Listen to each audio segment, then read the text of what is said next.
Hi friends, welcome back to my channel on What's Cooking today on Perfect Eats. If you guys are new here, my name is Emma and I make easy breezy recipes for those of you guys who are new to cooking. Today we're gonna make a different rendition of salted egg squid stir fry. Now why different? Because normally we would deep fry the squid first, but today we're not. We're gonna show you a different method. You're gonna need some squid cut into rings, some chili padi, minced garlic, as well as seasoning of salted egg.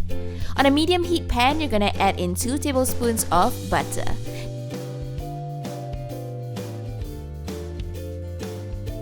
We're going to prevent the butter from browning too quickly, so we're gonna start adding a tablespoon of minced garlic and swirling it around before we start adding in the squid.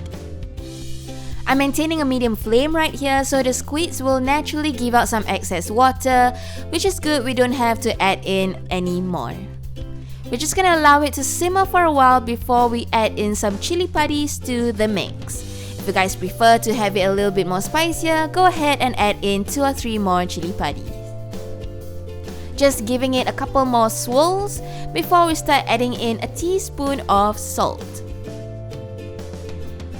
If you guys would like to substitute the salt, you can add in a tablespoon, a couple of drizzles of fish sauce instead. We're just allowing it to simmer a little bit more before we start adding in our seasoning. I'm adding about a tablespoon of salted egg seasoning by Knorr, Knorr. You guys can go check it out at any supermarket. It retails at a very affordable price.